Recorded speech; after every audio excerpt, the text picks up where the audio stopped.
Hey, hello again, everybody, and welcome to this panel. We'll be discussing our democratic future with our speakers. I'll be the technical moderator, so if you have any technical questions or running into technical problems, want to ask a question, I can help you with that. As we've done for the entire week, you can use the chat function to ask your question. So that will just be a button at the bottom of your screen that pops up, and that's where you can ask your questions. Just as a reminder, please, no hate speech. We will not tolerate that. You can also participate and ask a question if you use the raise hand function in Zoom, and that's also under your participants screen. So if you run into any trouble, you can also communicate with me in the chat, and I'll be happy to help you. If you ever do want to take a break from this session and want to chat one-on-one, we do now offer a Democracy Cafe. You can access that if you click on more button and then on the little coffee need a break. And then we can put you in a breakout room so you can chat one-on-one. And then after this panel, you'll get more information also. Then we'll start the workshops. But for now, I'm going to give the word back to Caroline. Actually, I see that Bruno has managed to leave the tunnels in Switzerland. So we will just, if he's joining now, give him the floor shortly to welcome all of you. And then afterwards, we can get started with the panel. Bruno, are you there? Yes. Hello. Hello. Can you hear me? Yes, we hear you. You're live. Okay. Yeah, that's great. Thank you very much. I'm sorry. I was in a train between Switzerland and Italy, and just now I arrived in Italy, but I will be soon back in Switzerland for the final session.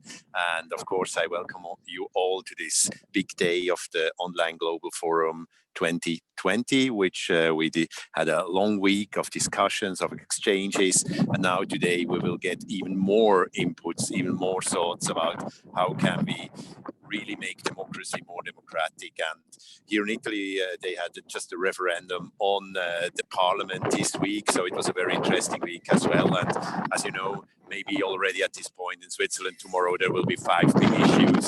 So there's a lot to talk about, a lot to exchange, and I'm very happy that you all participate in this Online Global Forum. And thank you very much. See you, speak to you, and have a great day. Thank you, Bruno. Always on the road. Yes, so I would also I would like to be the third person on this panel to welcome all of you and thank you for joining us so numerously during the forum this week and during this Saturday. We've looked at it a little bit, and we've had people join us from all 5 continents this week. We're still waiting for that one person from Antarctica, so if you're out there, let us know. We've had inputs from people from all over the world on 4 main themes this week. We've looked at the Swiss example for direct democracy practice. We've looked at climate and environment challenges that we are facing and how democracy can serve to address them. And we've looked at democracy innovations and the crisis that we are currently going through. The reason that we are online with this forum is, of course, because we are all in home office or in lockdown or under travel restrictions, and that has an impact on democracy as well. And so our goal with this panel, and it's a little bit of an ambitious one, is to take all of these different issues that we've talked about all week and to look forward now at how we can shape our democracies to be more resilient and more adaptive in the future. So it's my honor now to welcome our 3 panelists who have to answer this very difficult question for us. So I'd like to start by welcoming Dr. Roslyn Fuller.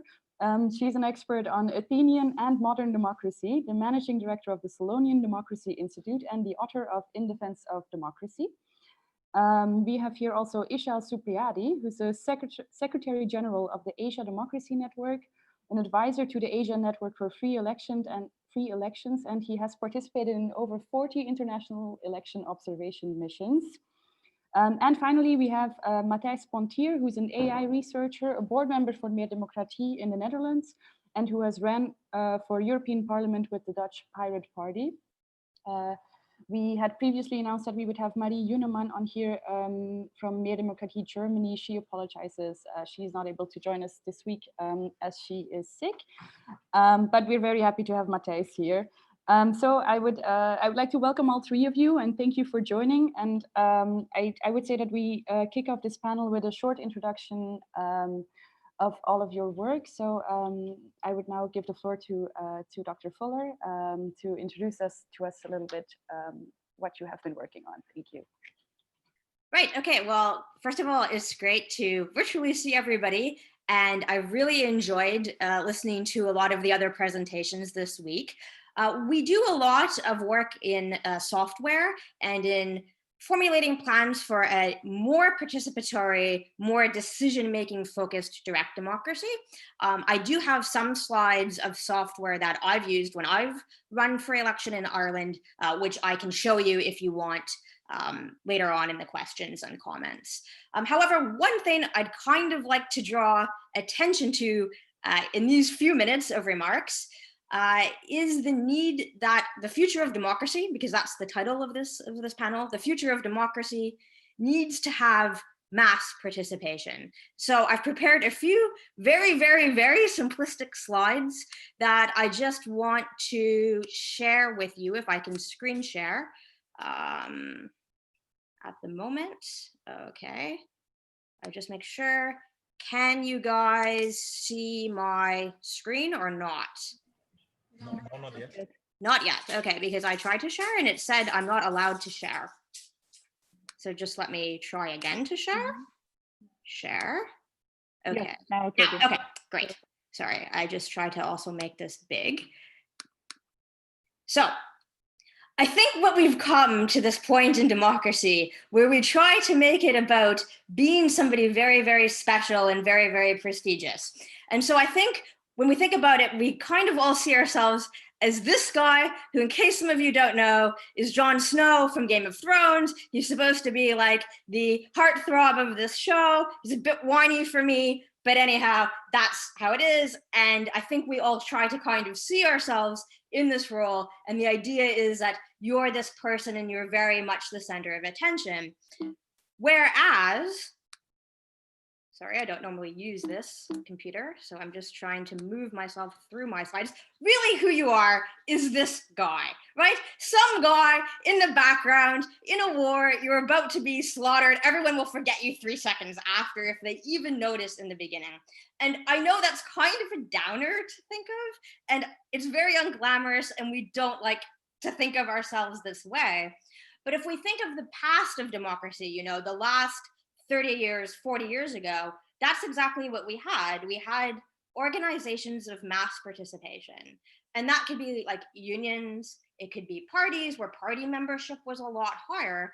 And most people who were in parties were just, you know, party members. They didn't necessarily take an extremely active role. They weren't necessarily candidates, but they were important members of the party in the sense that they contributed to the success of it. We had, you know, universities, newspapers, a lot more grassroots membership, grassroots NGO activity. So we had a lot of people contributing just as average members. And there wasn't this expectation that you would always be the center of attention. And I think this is very important because if you look at historical mass movements, so here we have Gandhi, who obviously was very much a focal point of attention, but we also have all of these other people who were part of that movement and who helped to bring about success. Because I think we often forget now that Gandhi's main idea was that the British could not rule India if Indians didn't let themselves be ruled. So only these numbers would be enough to not just make the British leave India, but to make them want to leave India, because they would realize we cannot govern it without the cooperation of these people. And therefore it was very, very important for these people to be part of the process, even if that wasn't in a very glamorous, you know, prestigious kind of way. So those are just my opening comments that I'd like to maybe explore a little bit more. And we talk about the future of democracy and the future of how we can engage people. And in particular, the future of how we can engage young people who I think have gotten the message that they have to be kind of special superstars.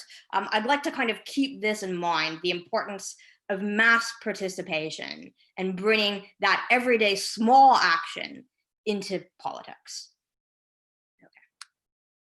No, and that's just in case you didn't get the point of the other references. Thank you very much. It's a great use of slides, which I wish more presentations would be like that. They should definitely all include Jon Snow. So then I would like to hand the floor to Ichal. Please share with us a little bit on your work and the work of Asia Democracy Network. Thank you, Caroline. Unfortunately, I don't have very wonderful slides, just like what Roslyn Fuller displayed just now. Well, the Asian Democracy Network is just new. It was established on 2013. It was a coalition network of the regional organization across Asia. For the first time, we all realized there is nobody or no regional organization handling or focusing on the democratic issue. Although they have a very strong advocacy on elections, human rights, and other issues, but there is none on the democracy in particular. So the role of the Asia Democracy Network is to bring consolidative effort to unite and try to extending solidarity among the civil society across Asia. So actually my mandate is only try to facilitate and try to fill up the gap or try to complement the efforts in promoting democracy in different countries in Asia. So at the moment, since like starting from 3 years ago, we pronounce what we call three major programs on democracy, unity, and solidarity. Is we try to pursue all the civil society and then try to bring them together, not to work in silo, try to share informations through online and offlines. Of course, before the pandemic, it was very efficient, but right now we have to shifting from the interface to the online. At the very beginning, it was very fruitful. People was exciting, but after almost 6 months of the pandemic, people start tiring and then start boring to using this online platform, especially in this part of the world. Can you imagine you defending democracy and try to reclaim the civic space from the space that we cannot go anywhere? So actually pandemic is really attacking to the heart. And also we're working with the next generation of democracy advocates. We specifically working with the youths. I think we are in the effort to establishing the first Asia wide network, youth network associations. And then we've been trying several times, starting from 2013. I guess some of the youth leaders who are leading the movement in Hong Kong and Thailand was also graduated from some of our classrooms. So we are very happy to see this kind of like resilience and then very active participations of the youth leaders in at least in Thailand, Cambodia, and Hong Kong. Although right now they all are facing serious difficulties, especially in Hong Kong. They could not stand a free land anymore. They have to exile in some countries and try to rethink seriously how they can continue the efforts and then try to keeping spirits of many youths in Hong Kong to keep fighting. And I think this is the biggest homework right now that we have to do, how to providing support and then how to keep pumping the spirits and then make them still struggles in different way. I think many of them are now spread in UK and then in Taiwan, Canada and Australia. And last but not least, our last pillar of work is we try to promoting democracy to the local government. I think we try to utilizing the SDGs platform and tools as well as human rights cities forums to really touching the grassroots peoples and to try to provoke and promote the local government to tie up with the local civil society, as we believe actually the local democracy is much more direct and much more engaging, less hassle from the bureaucracy and national politics. And then we try to make several cases of mini project between that engaging civil society and then local governments. At least we're trying the pilot project in Southeast Asia first this years. Again, the pandemic is hampering everything, and then we still struggle to maintain that kind of things. So I guess the Asia is kind of a unique place. You may read from the news everything that we never imagined happening here. And I guess it's really needs some kind of like new approach. So this is the objective why I really wanted to learn. Besides I'm sharing what happening in Asia, I also wanted to learn from many of you the practices or maybe good way or method from different continents that maybe can be modified and can be shared to others friends in Asia. I have to start from that point forward, and then we can discuss later on. Thank you, Caroline.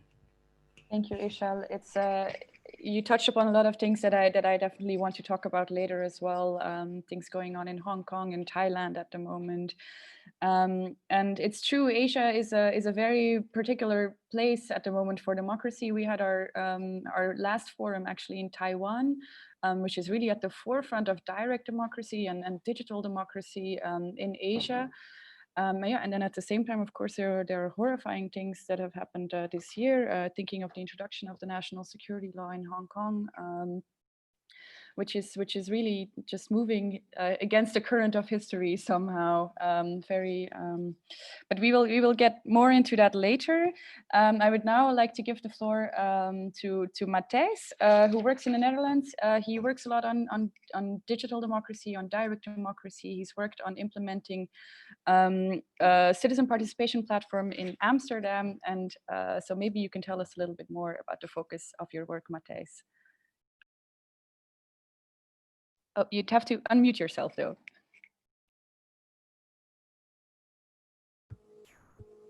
Yeah. Okay, so my name is Matthijs Pontier. I have a background at the Pirate Party and at the Citizens Foundation and at the board of Democracies. So at the Pirate Party, one of the key issues is democratic innovations. So when we got a seat in the Amsterdam West, one of the main things we wanted to achieve was to get an e-democracy platform running. Then I got in contact with the Citizens Foundation because they had a very successful in Reykjavik called Better Reykjavik, in which more than half of the people participated. So I thought, well, the West City District of Amsterdam is about as big as Reykjavik. It has the same amount of inhabitants. So what worked there should also work here. So then we got a platform called the Voice of Amsterdam, in which everyone, first in Amsterdam West, but now actually because they liked it, it's now in the whole city. People can post their ID, they can look at other people's IDs, vote these IDs up and down, vote arguments up and down. Also, the arguments against are in a different column than the arguments for an ID. So, for instance, if an ID would go against some minority, then still their argument would be seen as much as the other arguments from the other people. Yeah, that's what I really liked. And next to that, I'm also in the board of Meer Democracy, More Democracy in the Netherlands. So recently we're campaigning around the Corona law. So we think in this Corona law, Parliament should not be sidelined. Currently, there will be a lot of power at the minister only, basically. So we think the Parliament should approve everything the minister does before it goes into effect. So there's always an open discussion and open debate about it.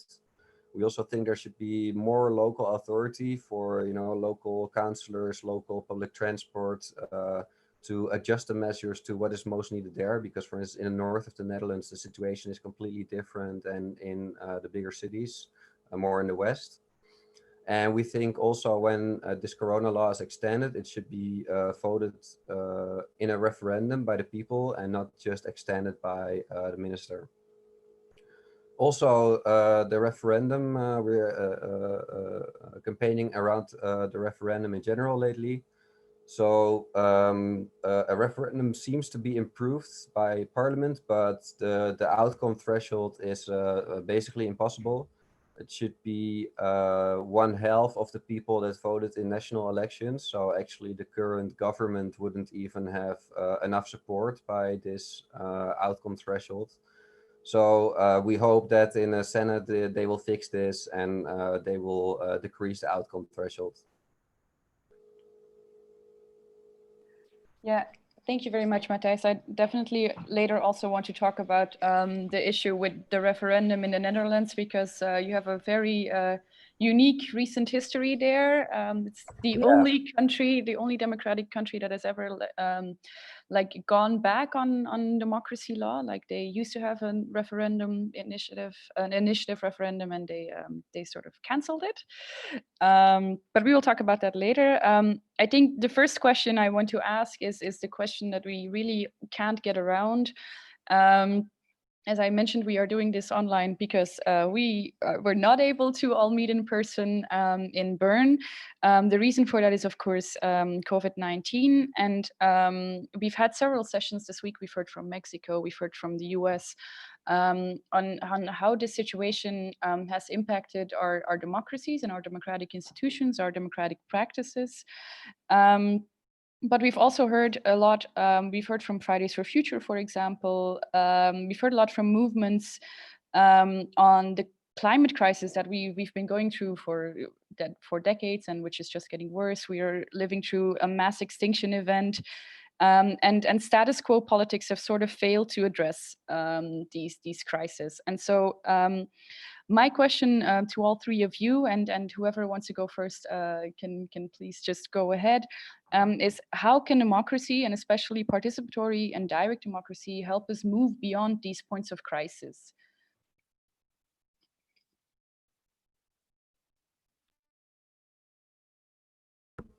But I guess I'll start. I think currently, at least in the Netherlands, it's a problem that there's basically democracies being sidelined in lots of ways. And I think also as a result, many people do not feel heard, and they do not really agree to measures that are being taken. So I think it would be a lot better if people, have a platform to directly voice their needs, to organize and to campaign. And to make sure that there's actually support for the measures. And I think that would be best if there would also be citizen assemblies in which people really, talk to each other face to face to the extent that it's still possible. Because then they get in contact with other people's opinions, and they see, oh yeah, maybe some people really have a problem if I voluntarily see other people, and they are more willing to move. That's also what research shows, that in these citizen assemblies, people are get more willing to move towards each other. And then if in such a citizen assembly, which is to be seen for everyone, you see this process, then I think this would gain support for the measures, and I think that's an important thing in the crisis. Thank you. Roslyn, please. Yeah, I think there's a number of ways this can lead to more stability. The first is, like Matthijs was saying, you get to this point sometimes where a lot of decisions have been taken that start to diverge from popular preferences, and you need to correct that. And if it goes too long, it's almost like an earthquake. If it goes too long without being corrected, then the earthquake that corrects that and brings that back into balance is all of the bigger. So a lot of people, I think, like to kind of want a politics that avoids conflict. I think it's more about having a small conflict on an ongoing basis, rather than letting things fester into deeper and deeper and deeper resentment until they eventually blow up. But the other thing, the good thing about having referendums and about having more direct democracy is that it prevents minor changes in voter behavior from having a major impact on policy. So sometimes you can win to be the biggest party in parliament with a minority of voters, for example, and sometimes even like 1 or 2% can leave you with a landslide victory of another party, complete change of policy. It can be very wasteful, and you kind of get this seesawing back and forth that actually no one even really wants. Or we don't know what people want, but usually people don't want to fluctuate quite that wildly. That's usually people introducing their pet policies. So that's one way it can do it. Another way is that, of course, when you make decisions, you expect to live in most cases for quite a while with the impact of those decisions. When you are elected, you do have to weigh this up against giving immediate results. You need to have something to show quite soon for what you're doing.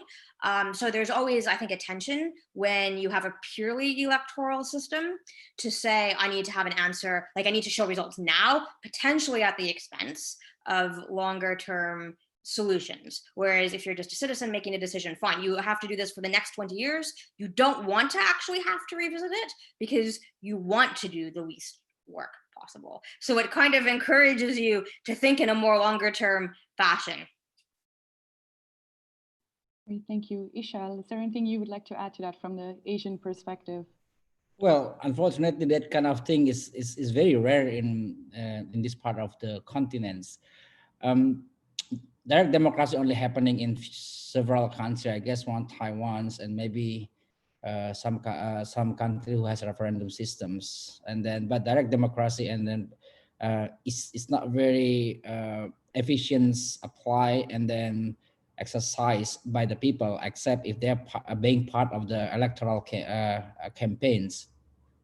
And then, but then of course, during the crisis, we observe in many countries around across Asia, the people come and then the groupings and even many of them reaching the first to the victims, especially in South Asia, when many migrants worker has been stranded in many cities. So many participations of the people try to reaching the authority and informing them, and then they forming volunteerisms, rapid act to helping in some of the crisis. And then but many in the cultural communities, for instance, like in Bali or maybe some part of Nepal, the small community, they have value, they have a voice, and they can submit some kind of like what do you call it, petitions to the higher level of the government officials. They even can appeal budgets, and they also can influence the government policy. So this is part of the things that I also wanted to learn from many experience, how actually in this public participations and then how do you call direct democracy can bring beyond of the crisis. Maybe that's my intervention. Thank you so much.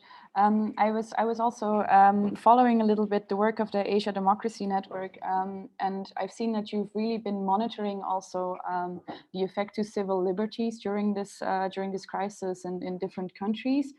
And actually, something I really liked about the reporting and the monitoring that you do is that you don't just say what is going bad, but you're also looking at these glimmers of hope. You're finding civil society organizations that are doing really great work. You put the spotlight on activists. And I was wondering if there's any hopeful examples you've seen, any sort of path forward as to how can we now from this crisis take an experience that will actually improve our democracies? Well, that is the formula that many of us try to do, but at the moment we just try to compiling data first. So, and we were surprised when we can really reaching very deep, far-flung stringers, informants who really able to write things, their stories, and you will be. I was very surprised when I heard many stories that never untold in the media and the newspapers. I think this is some things that I found very important. Media and then press will not be bringing the story to the surfaces until we really reach them. So since then, I really believe if we are keep digging and we keep expanding our networks, try to reaching people in the grassroots, even the stringers, the writers who can write the stories, providing them with the sufficient support, and then providing them very secure connections, but of course, providing them with some kind of like, digital security trainings. There will be more that we can explore and then more stories that we can receive. I can see a hope in the coming futures with the more advancing knowledge and expertise of many people by using online media. We are actually more closer to them. We are more closer by using appropriate program, appropriate digital security, and then we can reach the people, even the one that very far that we never imagined can reach by travel or interface. I think that's one hope that I can really see is very feasible. But later, of course, there's a lot of the challenges that we're still figuring out how we can overcome as ADN and as a national partners and also the regional organization. But I really believe the coming struggle will be based on the national level, will be goes to the local levels rather than in regionality. Thank you. Thank you. I would like to ask a question now to Roslyn, because we called this panel Our Democratic Future, but you are actually, interestingly enough, also an expert on the most ancient form of democracy. Some people would say the original form of democracy. In any case, it's where we borrowed the word from. Unfortunately, today we often limit the notion of democracy to elections, but of course it's much more than that. And so I would like to hear from you, what can we actually learn from the original Democrats, from the ancient Greek? Yeah, okay, well, actually quite a lot, because as you point out, the word democracy comes from Greek words and it means people power. So it's not just people having a say or people being involved or feeling like they're included. It actually really meant the people have the power in that state. And how the Athenians did this, which was, there are a lot of democracies in Greece. We know a lot about the Athenian democracy because they left a lot of records. What we know about that was it involved massive amounts of people participating in government. So of course, only male citizens could participate at the time. That was pretty normal across the board in most countries. That was kind of like almost like a best case scenario at the time. But of those people who were entitled to participate, something like a quarter of them would participate in government pretty much every day.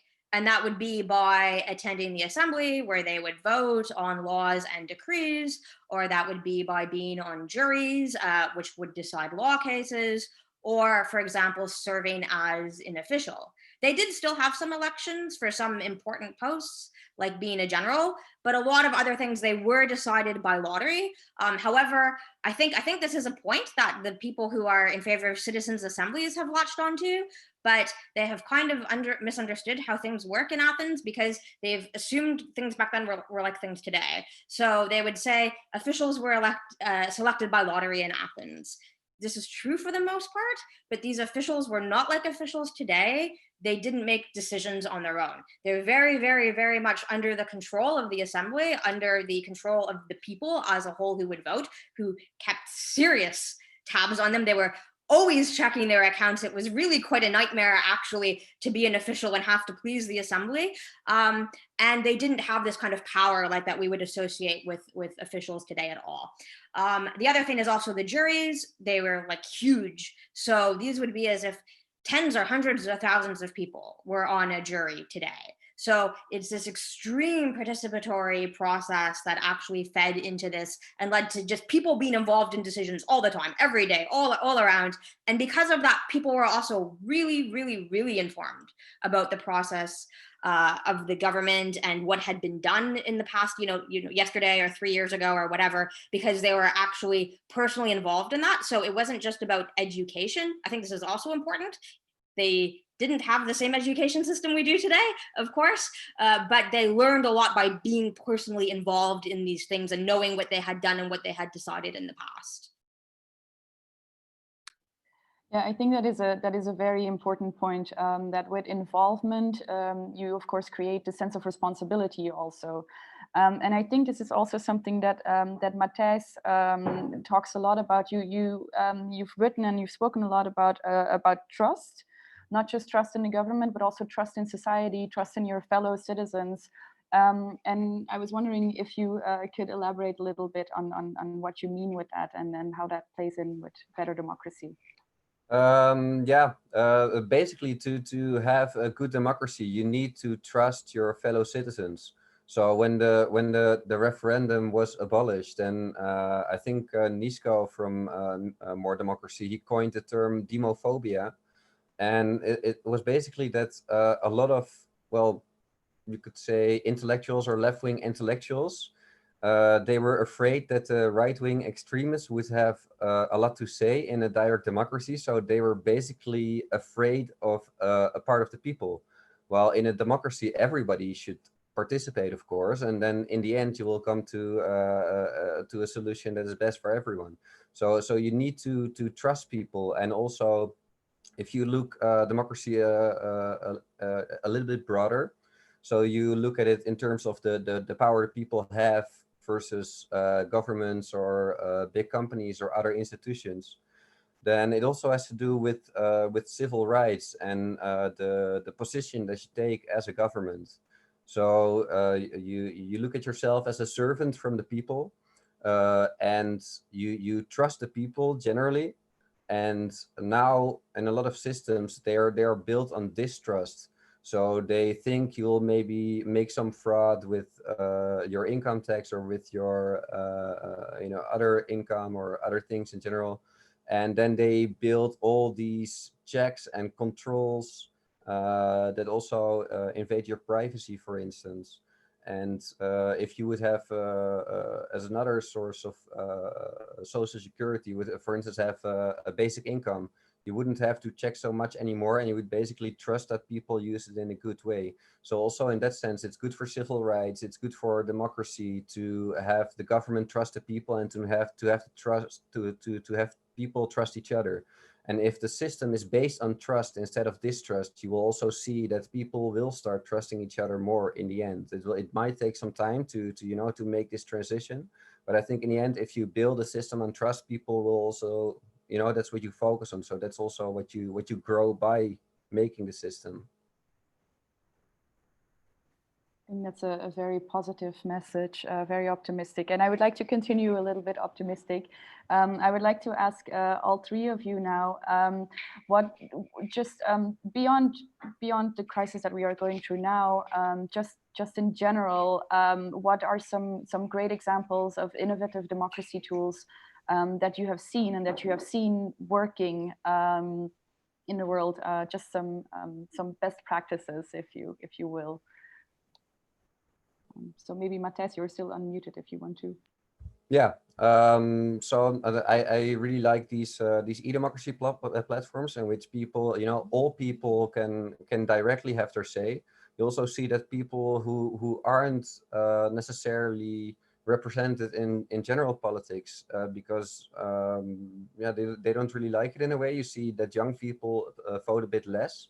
But on these online platforms, they actually become a little bit more active than other people. So if you look at democracy as a set of tools that people can use to participate, then this is a really nice tool complementary to other tools, because you get people that you usually wouldn't get participating. And I really like when there's a hybrid form. So first you gather IDs on such an online platform, then you get a citizen assembly in which a lot of people get together and talk about the IDs, and also develop them a little bit further, and to check whether at the citizen assembly they didn't get with the group in a sort of tunnel vision and got to solutions that actually do not really work for the general people. You could have a referendum afterwards about the results, or a preferendum in which different solutions are presented and the people can vote what they think is the best solution. That's I think an innovation I really like, because you take all the benefits from all forms of direct democracy. Thank you. Ichal or Roslyn, yeah. Yeah, I know you've heard actually from a few of the tools in previous presentations. So I know you did Mana Balls, which I think is a really good one because of the way they've connected having their online petition platform through to a legislative process. It's still something that very much depends on the participation of the legislature, but it's a great way to close that loop.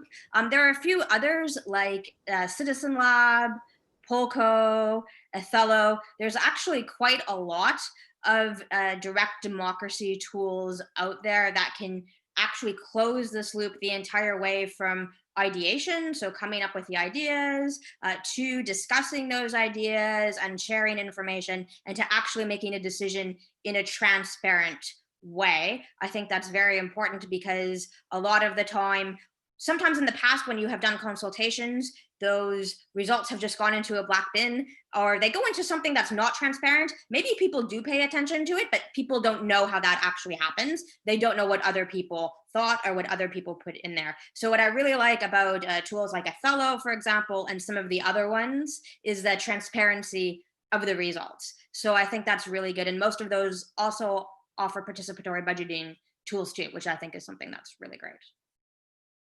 Great, thank you. Ichal, any hopeful examples that you have seen? Well, of course, we know e-democracy. We also have youth parliament, online platform is spread across the continents, but maybe only few countries can really make a best utilization of this kind of like, let's say, platforms. The most things that I can observe happening everywhere right now in Asia is mostly because of direct communication, because of social media. So that is the most advantage that actually people can reaching the audience, the member parliaments or the leaders like governor, mayors, and they can receive a lot of, I mean, very quick response regarding everything. It could be public services, it could be complaint, it could be like constructions reparation. That is that I really overseen happening a lot right now in this part of continents, while more rigid or more complicated democratic processes, actually we still need more time to utilize and then try to making that works, because leader is really taking control for everything. You just need a good leaders to make things better, or maybe you just need another bad leaders to destroy everything that you've been built for century. For let's say, for instance, in the Philippines, everything just collapsed just because of the one crazy people winning the elections, and then we hoping another not extending to another bad leader for the upcoming election. We hope another a good, I mean, a good leader will be elected, then can restructuring democracy in that particular countries. It's happened everywhere, in Cambodia, in Thailand. What you need is just like a good leaders that can really rebuild everything from not really from scratch, but I think can repair whatever loss, whatever bad during that period. Thank you. Yeah, thank you. I see there. I just want to say I see there's a lot of questions in the chat. We will have time for questions afterwards. I just want to basically touch upon one more topic before we open the floor. So Ichal, you mentioned it already in your introduction. So in Asia, we've seen a couple of really big democracy movements this year and last year, going from the protests in Hong Kong, where activists tried to carry on the fight for democracy, despite actually having been dealt this major blow this year with the introduction of the national security law. And on the other hand, what we're seeing more recently, the Thai student protests, where young people are calling to dissolve the parliament, to rewrite the constitution. They're using the sign from the Hunger Games, sort of to distinguish themselves and to show their protest. And my question is now also, we have people here from many different countries. What can we do outside of Hong Kong and outside of Thailand to help these movements and to reinforce solidarity across borders? Okay. the first ultimate things that actually Thailand and Hong Kong needed is try to amplifying the voices, try to make more noises. Of course, that is a very basic things that many people outside Asia can do. We do express, we do press statements, but the ruler won't hear about this. Statement is just about statements for them.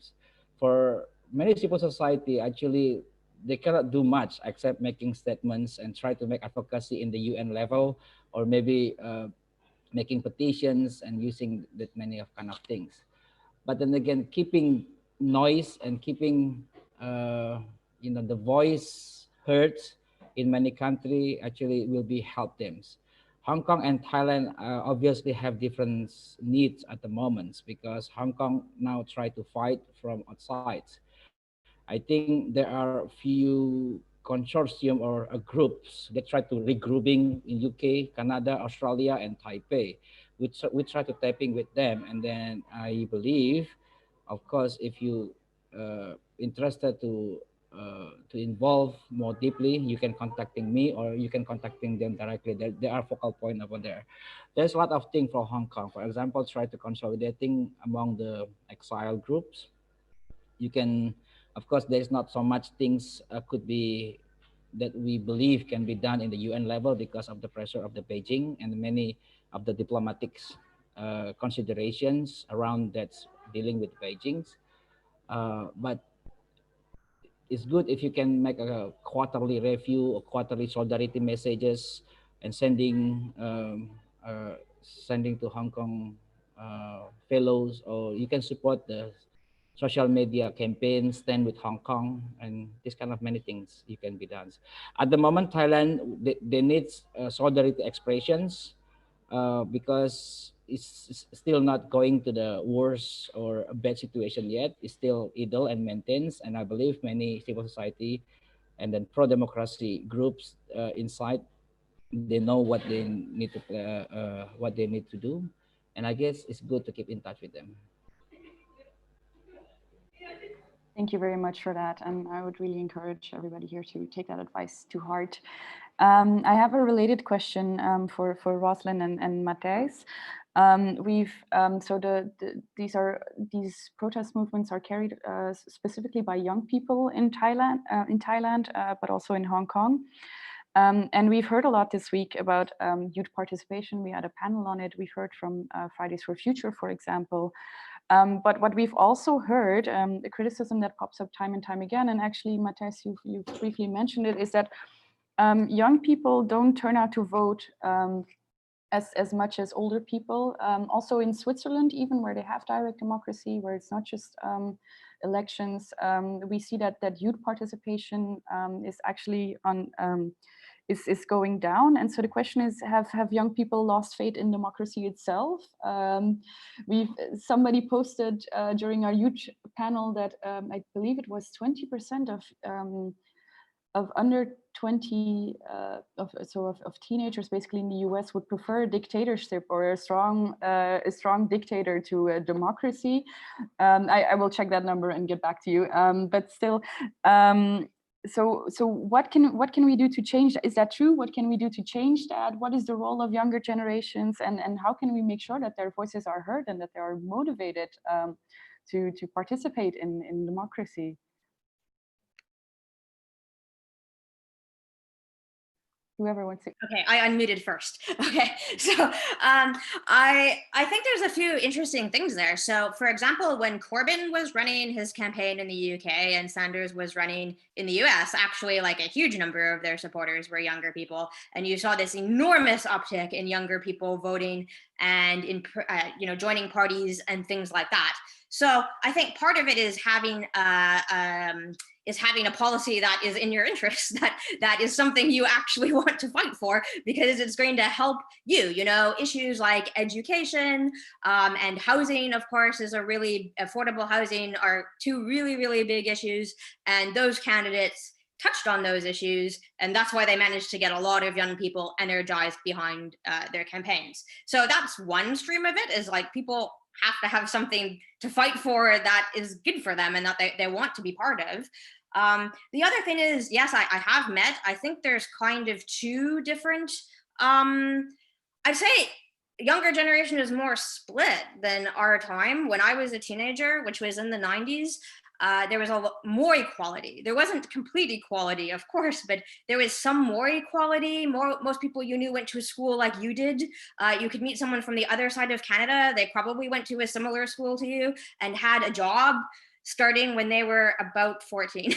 So these two things are connected. There's a kind of a split between some very, very well off people and then some people who are really not well off and don't even have the hope of the chances that we had when we were their age, or like a realistic hope like we had. So those people, I've talked to a lot of younger people in the US who would be like, yes, I want socialism. Or yeah, I want a strongman governor. Why? Because this system isn't offering them a way to live, I feel like, I suppose, a life of dignity in some ways. But then we also have some people, a minority of people, and those are the people who get the most coverage in the media, who are usually very, very, very well off, and they're not quite living in the same reality that the rest of us are. But unfortunately, they've kind of covered the media, and that's kind of our impression of this age group, when really there's a lot of people under that, or beside that, or whatever, that we're not seeing. So I think those are all important things that are playing into this. And I do think that, you know, you're starting to see this like schism too. And the one group of people is like, fine, socialism, if that's what it takes. They don't maybe mean socialism in the way some of us would, but more or less. And then you have a group of other people who are like, well, we have to have careful conversations, and, you know, democracy should be about debating very carefully, and we can't allow someone to swear, or something like that. So there's these two groups of people, like they're almost on, there's not much of a Venn overlap anymore as there was in previous generations, or for those of us who aren't even really that old, but we can still remember it.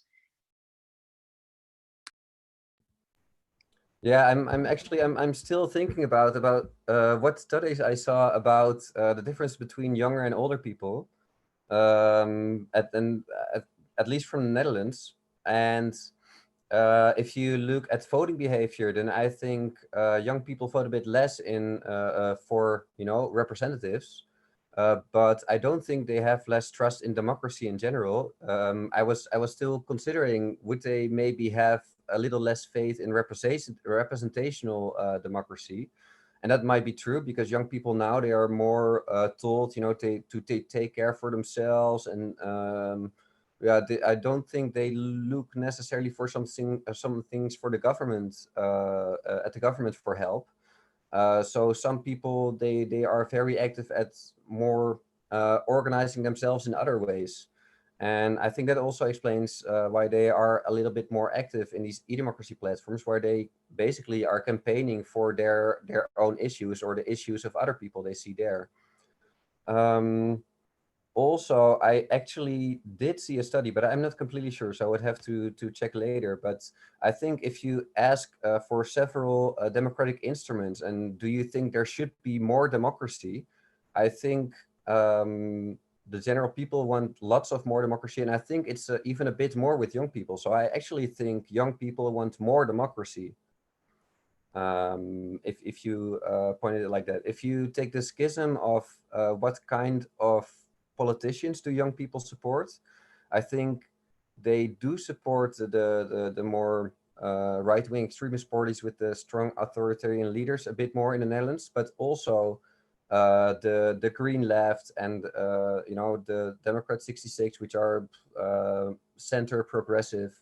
So some are more progressive. Their young people are definitely more green, you know, more focusing on climate and other things like that. That also, of course, maybe mean a bit more to them, because they have to live in the climate of the future.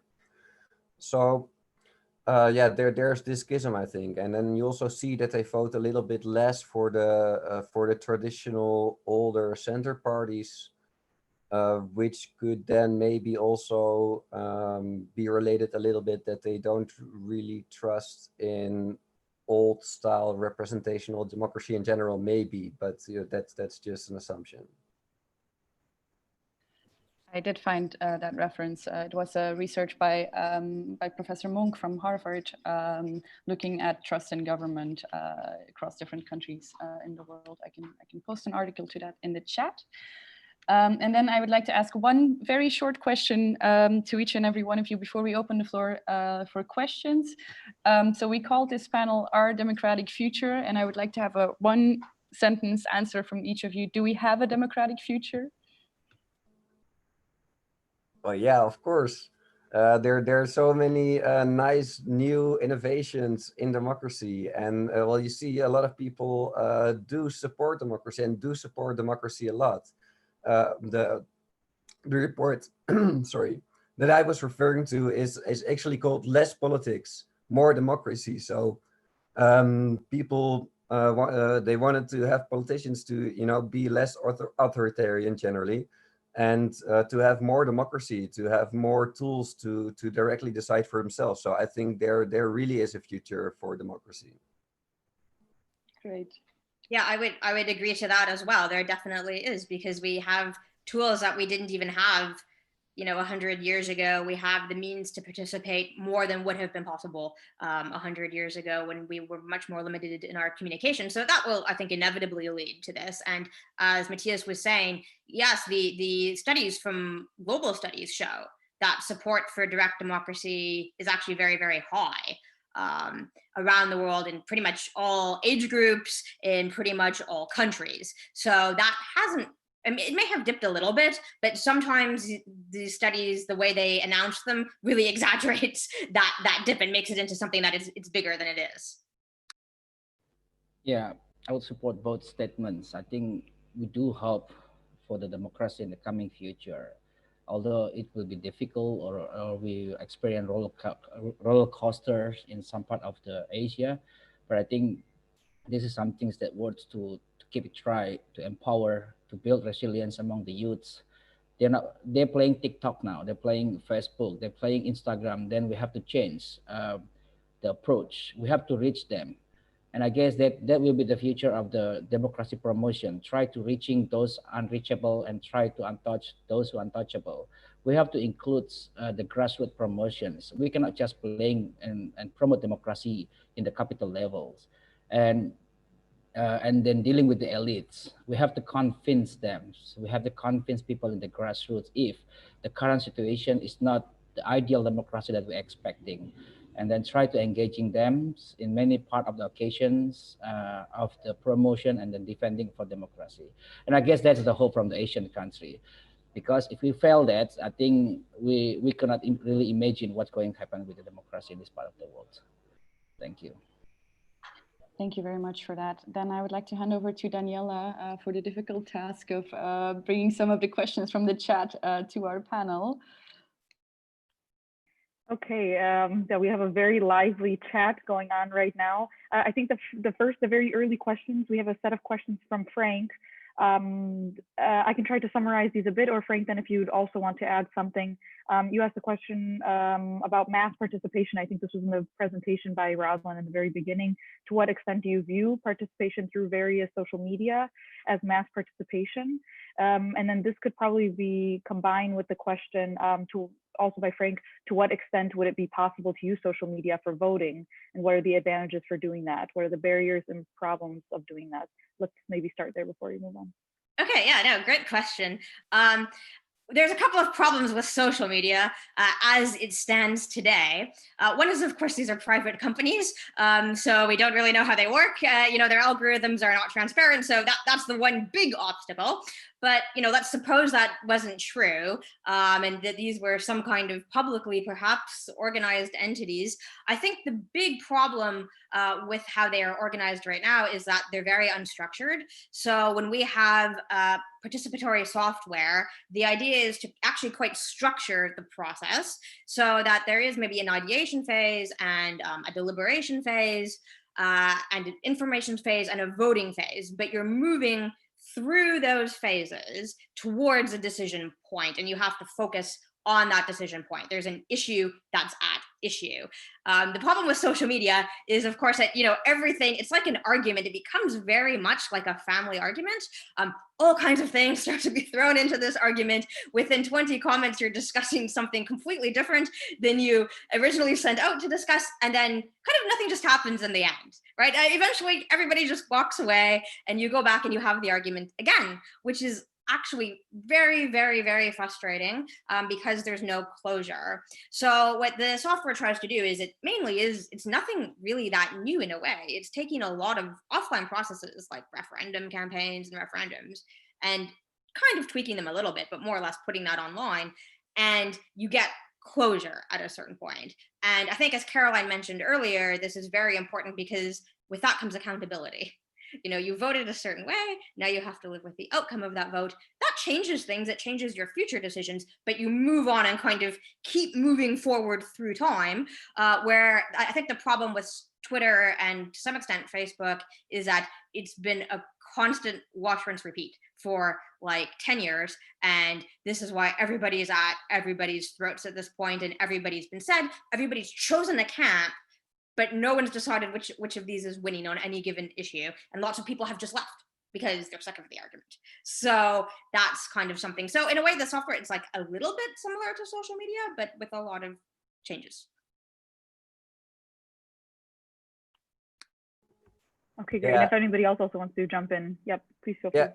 I can really agree to that. I would definitely say do not use social media because it's like you said, it's private companies, it's not open source, and any tool for online democracy, especially when there's voted, should be open source, because otherwise you cannot really control what's going on, and there might be quite an incentive to manipulate the process. Also, on a lot of existing platforms for online democracy, a lot of smart things have come up that current social media don't have. Like, for instance, these positive and negative comments, having them in 2 different columns, so people cannot really, go discuss their arguments and have a say, your argument doesn't make sense because blah blah blah blah. Everything should be about the ID. So that way you prevent endless discussions that don't really help, and you make sure that people actually discuss the issues and think about the arguments for and against the issues. Then again, you can of course use social media to campaign, for instance, for IDs on the platform. So if you have a platform with IDs, you can reach a wider audience through social media. And also you can ask yourself what is a social medium actually, because the platforms we create with the Citizens Foundation, we call them social media because basically they are platforms where people get together, and that could also be the definition of a social medium, of course. Yeah, maybe I just need to wanted to add one thing. Social media in here is a place people to fight, because if you disagree, then you are my enemy. If you're not allies, then you are my enemy. This is always the formula here. I guess it's still very far to use social media to make as a platform of the discussions. And then I think it needs maturity of the user, and then there's a lot of the education that we need to deliver to them. And then my comment on the voting, I think social media or taking opinions, social media could be the place, but not to take some things that really serious, like a votings or taking decisions like this, because in here, even you have proper electoral system, they can still able to get over with it and then try to do frauds. I don't think that kind of platform will be, or any kind of online voting will be likely suitable for Asia, at least this time. I don't know when we're going to ready for the online voting. If I could just add one thing about that too, another aspect of social media right now is, of course, you don't just have natural people on there, so human beings, but you also have organizations and juristical things as well. So these can be AstroTurf groups, they could be like real NGOs, but at any point they're really using their influence to try to influence the discussion and to create a kind of hierarchical situation. We really see that on Twitter, because now they have these blue check marks. So there's this very hierarchical organization of Twitter. If you have a platform where people are just discussing, it's just real human beings, and they start off on one level, and there's not really a way to start a conversation being one up on other people. Yeah, about special marks, for instance, for organizations participating, I'm not against that by definition, because, for instance, if you look at politics, then often they are lobby groups and they do it under the radar largely. And if as a politician you say, okay, you can try to lobby me with your ideas, but do it on the platform so it's visible for everyone, and we can also see what other people think about your ideas. That in a way it's an improvement for transparency. I don't know. I would be more for just having only real people, like individual people on there, because if you look at like transparency rules, we have those in parliaments, and therefore, you know, parliamentarians have to say what their conflict of interest is, and you can just find pages and pages of their conflicts of interest, and they just keep going, you know? So sometimes the transparency is good. I'm all for transparency, but it doesn't necessarily lead to the behavior stopping. It just almost sometimes I think leads to it being normalized, and everyone's just like, yeah, whatever, you know? So they own shares in a bunch of companies where they made a decision on whatever, and we keep going, you know? There are a lot of questions in the chat, but while we're still on the topic of social media, Donald has a follow-up question. Donald, do you want to just unmute yourself and ask?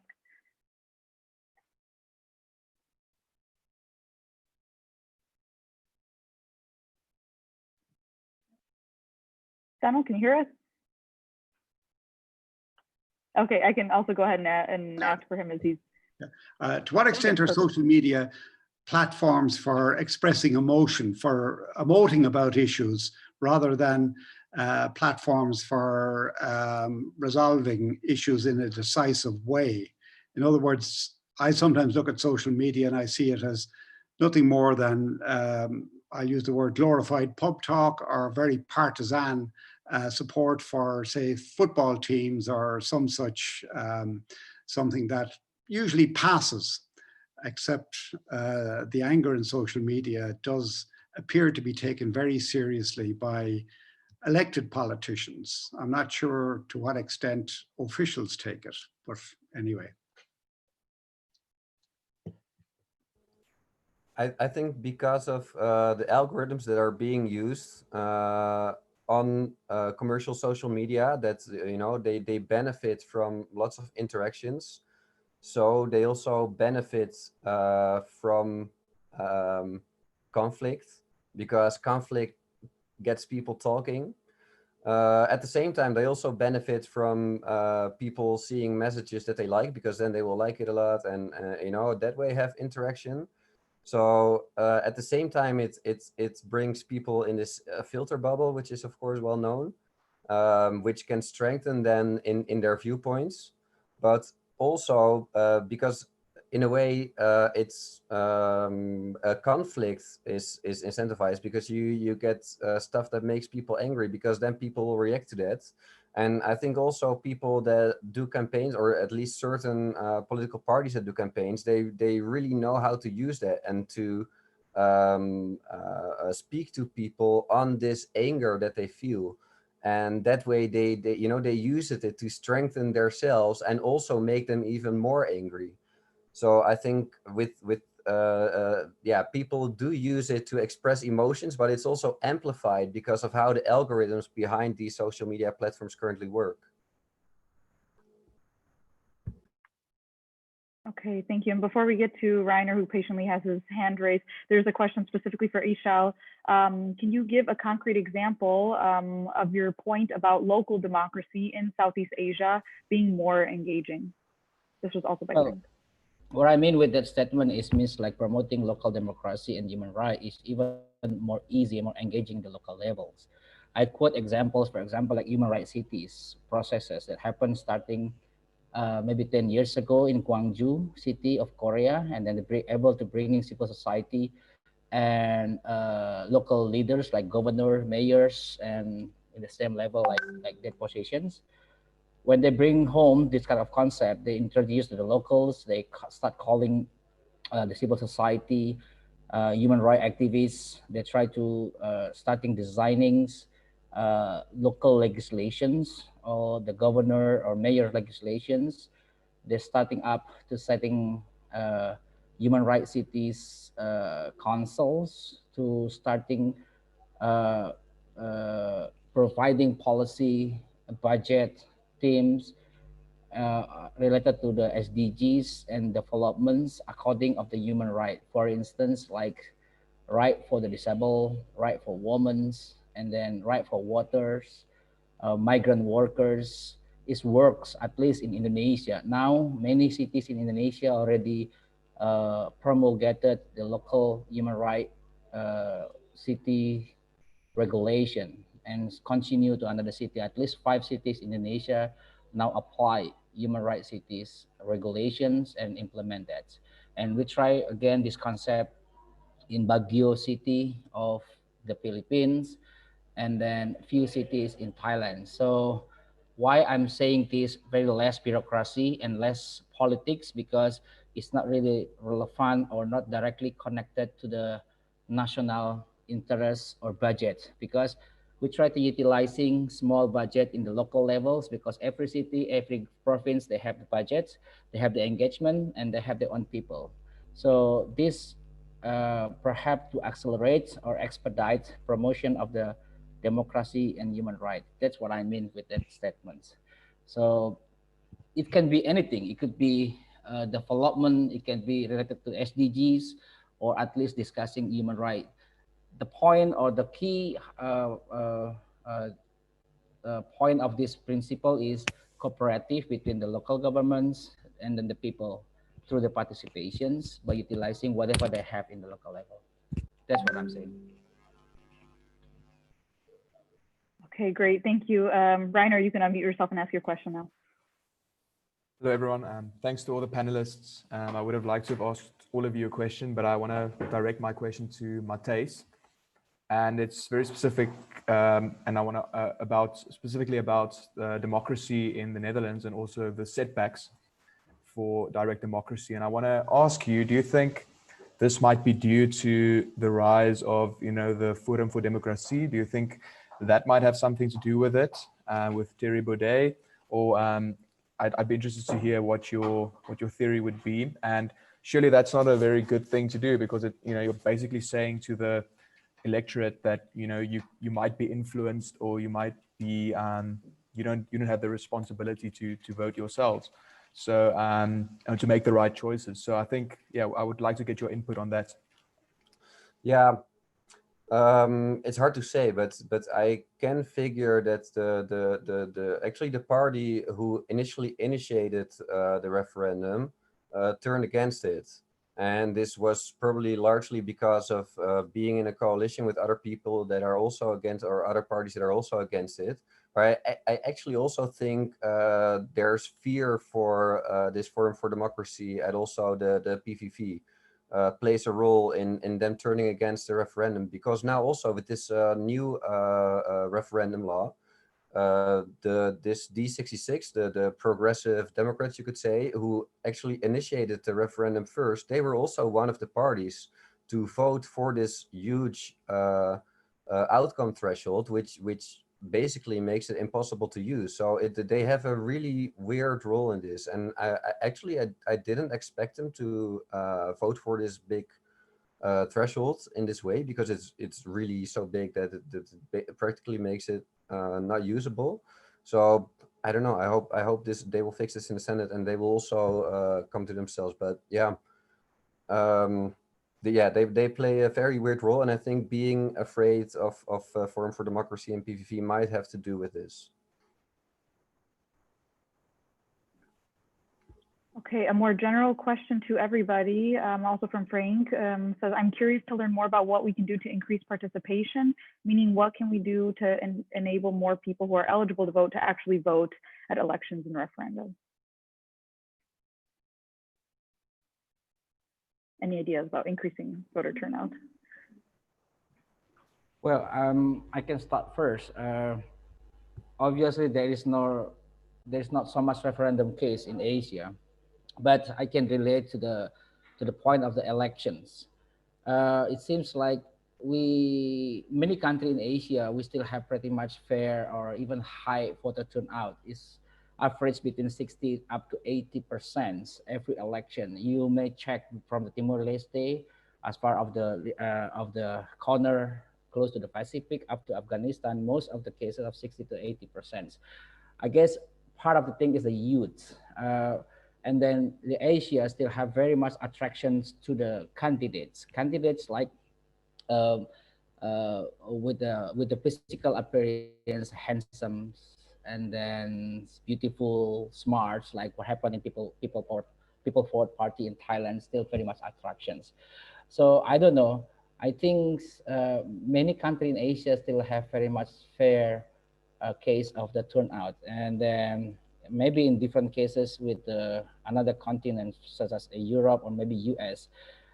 Mostly for the turnout is quite low, and I guess this is very differences. Although we're having a lot of a lot of democratic problem, but election is always a biggest attraction for the people, because that including money, including attractions, campaigns, a gimmick and gift, and many kind of things that likely always happen in the elections.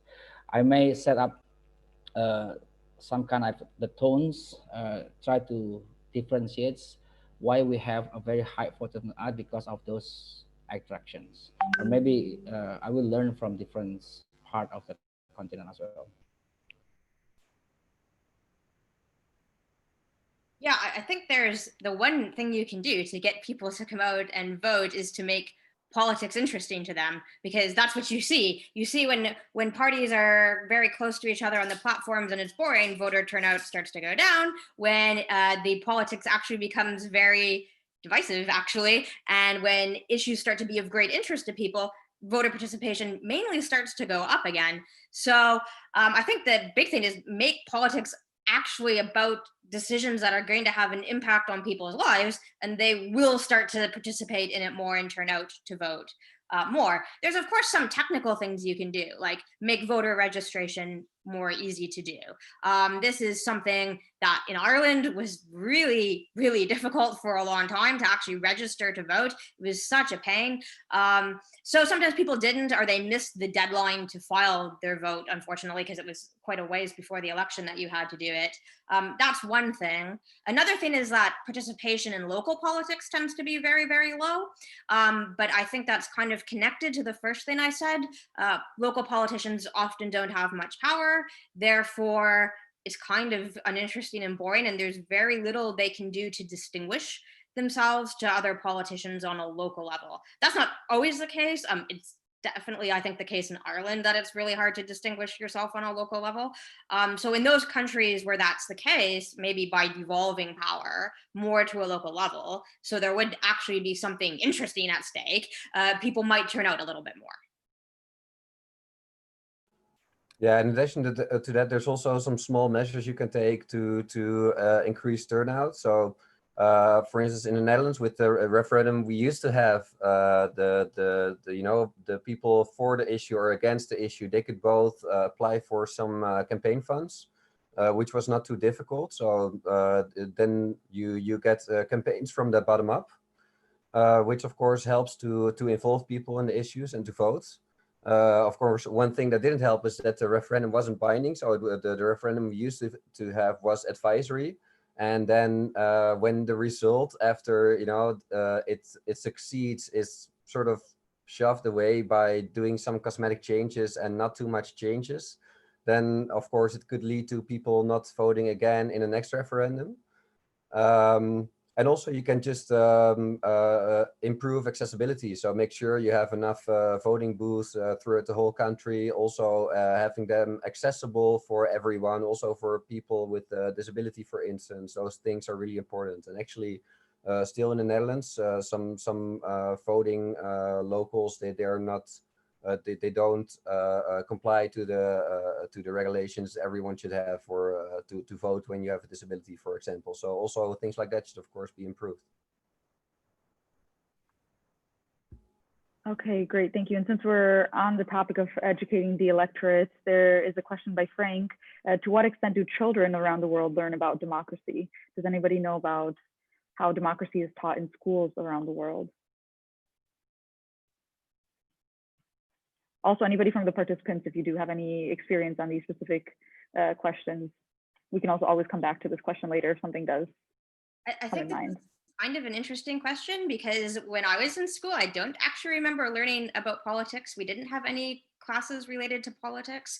I think we learned mainly about politics by becoming kind of mini adults from the time we were younger, and we'd have jobs. We'd of course have to deal with things like unemployment insurance and having your own money, and what is your plan for going to university, and how do you look after your siblings and things like this. So I think that this idea that you can teach people, I mean, of course you can teach people the basics of how the system works, although again, I don't remember ever learning this in school. I think the content and the way you deal with processes and how you know who's responsible for what. How do you know how they keep up the streets? How do you know how your electricity bill goes up and down, or how the trash system works? And all of these things are kind of just things that actually have a lot to do with politics. You know, what is your interest rate on your mortgage? These all are having a lot to do with politics, but you learn them by kind of being involved in the system. And then of course you become interested in what candidates are saying about this, or what like a referendum campaign is saying about this, or anything else, because you're immediately relating that to something that is of some relevance to you. So it's kind of funny, because people will always say, oh yeah, in Canada, actually, like we don't really have huge problems of crisis of democracy, but I don't remember learning this kind of thing in school at all. It's not because of some civics program or because someone told us we have to all be good little citizens and kind of hammered this into us. I think if anything, we'd probably resent that. It was because of having autonomy to engage with these processes that you then learn by triangulating in a whole lot of different ways to them. Yeah, sorry, you could go ahead. All right. From my observation, only few countries in Asia really providing, democracy which is embedded to the curriculum. For instance, like Taiwan or Mongolia, Korea a little bit, but because Korea have their own institution to promote this kind of educations to the public. But many countries in Asia, they writing or they taught the democracy according to their version. I just quote one instance. My daughter study in the elementary school in Thailand. So she really believe if the king are really giving a chance, giving opportunity for people to live in democracy, etc., etc. Already we are a little bit far. We are trying to fly to Bhutan. So people in Bhutan really believe if democracy come because of the bless of the king. And I believe in many countries also have different stories of the way they writing democracy in the school levels. Even in my own country, in Indonesia, they only been taught about the principle of democracy, and then the rest is about stories how democracy has been changed over the 100 years from the revolutions up to the Reformation 1998. So many people still cannot understand the core principles of the democracy, how they have to live, how they have to implement, and how they have to promote in the daily activities. And then the most important is how they have to respond when there is injustice in terms of the right, and then in terms of the political right, and also about the human rights. I think this is some things that we encounter a lot, many countries across Asia. So that's inspiring us to develop what we call alternative democracy educations that we hope can reaching the untouchable and the unreachable groups that I mentioned earlier. I can imagine how fishermen, how the farmer who used to work every day, and how they can really uh, believe democracy.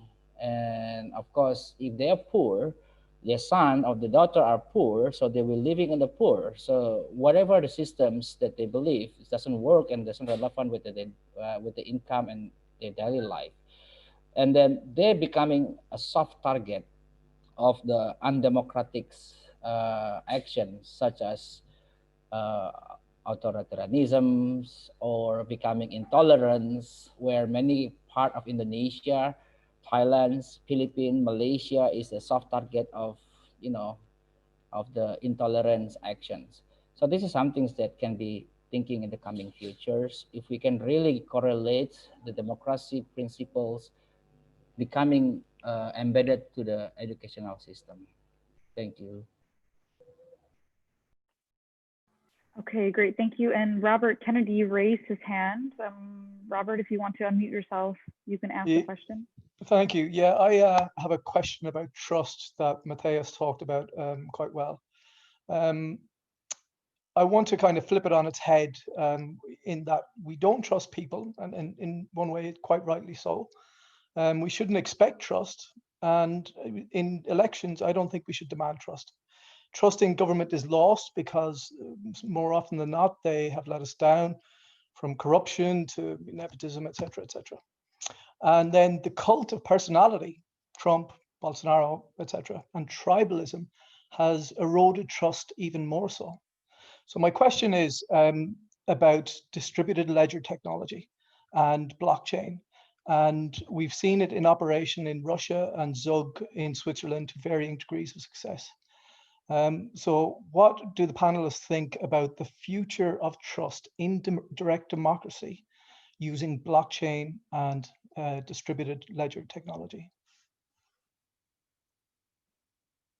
That depends a little bit on how you look at it. By the way, to make sure with trust, I do think the government should trust the people, but the people shouldn't trust the government. It's very good to have lots of checks and balance to have control over any form of power. That's also part of democracy. Basically, make sure that all people have the same power and there's not too much concentration of power with a few people, and then often also it goes wrong, and then people cannot be trusted anymore. But then with your question about blockchain. If you're talking about voting with blockchain, it's actually kind of a difficult issue because all the transactions, they go into a big public book, right? So it's very difficult to do to make it right if you want to have a secret voting, and also you need to manage the security really well, and if there's some kind of encryption broken at some point, or people know how to get into it, even if you do it really well, then still people could maybe see what other people have voted after some time. So that's one of the difficulties with blockchain.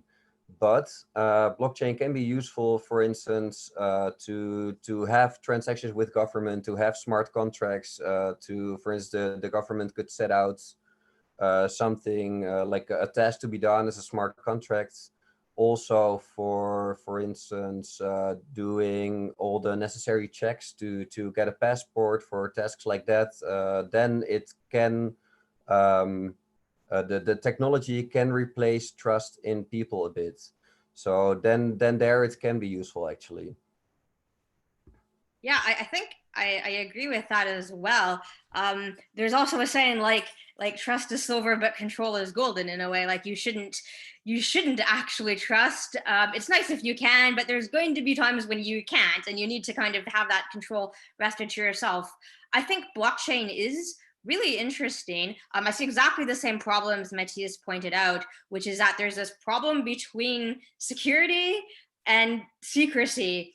And for a long time, we've had the secrecy of the ballot, which started for very good reasons. It started so that people couldn't beat the living daylights out of you after you'd voted, or try to intimidate you into voting a certain way, or try to bribe you into voting a certain way, because it was really handy to know how you'd have a record of how you'd voted to know whether or not they should pay you for counting your vote a certain way. And that's why we have secret ballots today, which are actually like a relatively new invention, really, actually. In the beginning of the US, you would have to go up and announce your vote to the community, how you intended to vote. So it was made to protect people from that vulnerability, which to some extent still exists today. If you think about it, your employer could potentially punish you for voting a certain way or something like that. So I think we're coming to a point, I know this is a big issue for the Pirate Party, of like, how do we regulate privacy and control, this mass control in the future? It seems to me like a lot of people care a lot less about privacy than they did 20 years ago. So the question for me is it a huge deal if someone eventually finds out how you voted on something?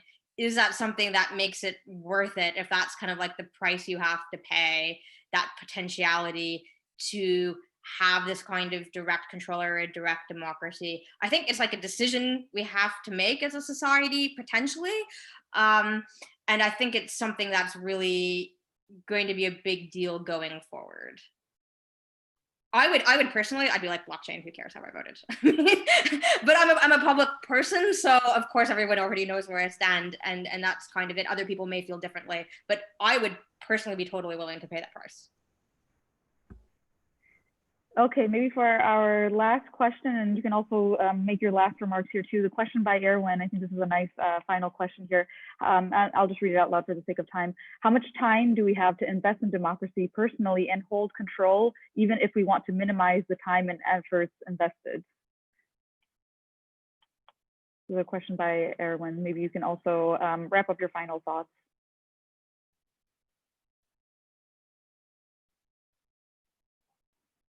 Or Erwin, if you want to quickly if you want to build on that. Well, I can start. Okay. Yeah. How much time we have to invest, and how.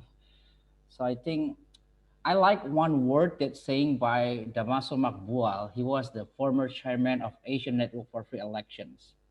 He was saying like this: no price tag for democracy. For whatever it is, the price and how long it is and how pain it is, I think we have to able to support it. I think democracy is not only about the people commitment. There should be some investments provided there. There should be some sustainable plans how to maintain democracy, as well as providing all the resources to keep rolling this democracy. Whatever that regression that's happening right now, we feel in this part of Asia, is starting up from the local, the presidential elections 2016. For the first time, there is emerging introductions or show of hate speech, intolerance, and of course the intervention of social media or technology to the US election. It's spread very fast here, and so many people, so many pro-democrats not ready to respond to that kind of situation. I guess to keep it short, and then to make my closure statement, I guess we have to keep providing sustainable strategy, including investment, to maintain this democracy. So I hope that can provoke another response from different speakers. Okay, great. Thank you so much for that panel. I'll give the final word back to Caroline now to end the session before we break for lunch and for the next directions of how the day is going to go. Yes, I really want to thank a big thank you to our three panelists for sending us off with actually an optimistic message in 2020. I didn't think it was possible, and to everybody in the session for sending your questions, for participating so actively. It is really great to see that. So I just want to invite you to our open space. This is the main day of our forum. So in half an hour, we continue with 9 parallel sessions, workshops organized by people from different countries on different topics, going from the Yellow Vest movement to local democracy in Berlin. So please stick around, don't go too far, get grab something to eat and come back, because it will definitely be worth it. Yeah, and just once more, thank you to all of you for joining us. Thank you, everyone. Thanks, everyone. Thanks.